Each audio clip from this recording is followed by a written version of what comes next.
Hi hello നമസ്കാരം. മല്ലുമലയുടെ കുക്കിങ്ങിൻ്റെ പുതിയൊരു വീഡിയോയിലേക്ക് എല്ലാവർക്കും ഒരിക്കൽ കൂടി സ്വാഗതം. ഇന്ന് നമ്മൾ തയ്യാറാക്കാൻ പോകുന്നത് കുമ്പളങ്ങ മോരുകറിയാണ്. നല്ല നാടൻ രീതിയിൽ ഉണ്ടാക്കാൻ പോകുന്നത്. വളരെ സിമ്പിളായിട്ടും നല്ല ടേസ്റ്റി ആയിട്ടുള്ള കുമ്പളങ്ങ മോരുകറിയാണ് ഉണ്ടാക്കാൻ പോകുന്നത്. വീഡിയോ സ്കിപ്പ് ചെയ്യാതെ കാണാം. എൻ്റെ ചാനൽ ആദ്യമായിട്ട് കാണുന്നുണ്ടെങ്കിൽ സബ്സ്ക്രൈബ് ചെയ്യാനും ലൈക്ക് ചെയ്യാനും മറക്കരുത്. അപ്പോൾ സമയങ്ങളെ നേരെ വീഡിയോയിലേക്ക് പോകാം. ആദ്യമായി ഞാൻ ചിരട്ടയുടെ ഒരു കപ്പ് എടുത്തിട്ടുണ്ട്, ഒരു നാടൻ ഫീലിന് വേണ്ടിയിട്ടാണ്. ഇതിലേക്ക് 1 ടീസ്പൂൺ പരിപ്പിട്ട് കൊടുക്കുന്നുണ്ട്. 1 ടീസ്പൂൺ മല്ലി, പൊടിക്കാത്ത മല്ലിയാണ്, അതിട്ട് കൊടുക്കാം. പിന്നെ 1/2 ടീസ്പൂൺ ചെറിയ ജീരകം, അതും കൂടി ഇട്ട് കൊടുക്കുന്നുണ്ട്. പിന്നെ 1 ടീസ്പൂൺ പച്ചരിയാണ്, അതും കൂടി ഇട്ട് കൊടുക്കാം. ഇനി വെള്ളം ഒഴിച്ചിട്ട് നമുക്കൊന്ന് കുതിർക്കാൻ വയ്ക്കാം. നമ്മളിതെല്ലാം കൂടി ഒന്ന് ഒരു അരമണിക്കൂർ നേരം ഒന്ന് വെള്ളത്തിലിട്ട് കുതിർന്നാൽ മതി. ഓക്കെ, ഏകദേശം അരമണിക്കൂറോളം കഴിഞ്ഞിട്ടുണ്ട്. ഇനി ഞാൻ മിക്സിയിൽ ജാറെടുത്ത് അതിലേക്ക് 1 കപ്പ് തേങ്ങ ചിരകിയത് അതിട്ട് കൊടുക്കുന്നുണ്ട്. ഇനി ഇതിലേക്ക് 4 പച്ചമുളക് അതിട്ട് കൊടുക്കുന്നുണ്ട്. പിന്നെ ചെറിയ കഷ്ണം ഇഞ്ചി അത് നമുക്ക് ഇട്ട് കൊടുക്കാം. പിന്നെ കുതിർക്കാൻ വെച്ചിരിക്കുന്നതെല്ലാം കൂടെ നമുക്ക് ആ വെള്ളത്തോട് കൂടി തന്നെ നമുക്കൊന്ന് ഒഴിച്ച് കൊടുക്കാം. ഓക്കെ, ഇനി നമുക്കിത് നല്ലപോലെ ഒന്ന് അരച്ചിട്ട് വരാം. ഓക്കെ, ഇതാണോ നല്ലപോലെ അരച്ച് സെറ്റായിട്ടുണ്ട്. ഇതുണ്ടോ, ഈ ലെവൽ മതി. നമുക്കിതൊന്ന് മാറ്റി വയ്ക്കാം. അടുത്തതായിട്ട് 1/2 ലിറ്റർ തൈരാണ് ഞാൻ ഇവിടെ എടുത്തിരിക്കുന്നത്. ഓക്കെ, ഇനി ഇതിൽ നിന്ന് കട്ടകളൊന്നും ഇല്ലാതെ നല്ലപോലെ ഒന്ന് ഒരു വിസ്കോ അല്ലെങ്കിൽ നമ്മൾ ഈ തൈര് അടങ്ങുന്ന അതുകൊണ്ടോ നന്നായിട്ടൊന്ന് ഉടച്ചെടുക്കാം. ഞാനിപ്പോൾ ഈ വിസ്കോ കൊണ്ടാണ് എടുക്കുന്നത്. ഓക്കെ, നല്ലപോലെ നന്നായിട്ട് ആ കട്ടകളൊക്കെ നല്ലപോലെ ഒന്ന് ഉടച്ചെടുത്തിട്ടുണ്ട്. ഓക്കെ, ഇത്രയും മതി. ഇനി ഇതിലേക്ക് നമ്മൾ അരച്ച് വെച്ചിരിക്കുന്ന അരപ്പ് നമുക്കൊന്ന് ഒഴിച്ച് കൊടുക്കാം.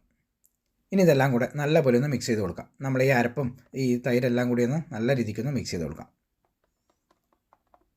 ഓക്കെ, ഇതാണ്ടോ നല്ലപോലെ മിക്സിങ് ആയിട്ടുണ്ട്. ഓക്കെ, ഇത്രയും മതി. ഇനി ഞാനൊരു മൺചട്ടി അടുപ്പ് വെച്ചിട്ടുണ്ട്. അതിലേക്ക് ഞാൻ 1 കപ്പോളം വെള്ളം ഒഴിച്ച് കൊടുക്കുന്നുണ്ട്. ഇതിലേക്ക് ഞാൻ കഷ്ണമാക്കി വെച്ചിരിക്കുന്ന കുമ്പളങ്ങയാണ്, അത് നമുക്കൊന്ന് ഇട്ട് കൊടുക്കാം. ഓക്കെ, ഇനി ഇതിലേക്ക് 1/2 ടീസ്പൂൺ മഞ്ഞൾപ്പൊടി എന്നിട്ട് കൊടുക്കുന്നുണ്ട്. പിന്നെ ആവശ്യത്തിന് ഉപ്പ് ഞാൻ ഇവിടെ 1 ടീസ്പൂണോട് എടുത്തിട്ടുണ്ട്, എന്നിട്ടിട്ട് നല്ലപോലെ ഒന്ന് ഇളക്കി കൊടുക്കാം. ഓക്കെ, ഇത്രയും മതി. ഇനി നമുക്കൊന്ന് അടച്ച് വെച്ചിട്ടൊന്ന് കുമ്പളങ്ങ നമുക്ക് നന്നായിട്ടൊന്ന് വേവിച്ചെടുക്കാം.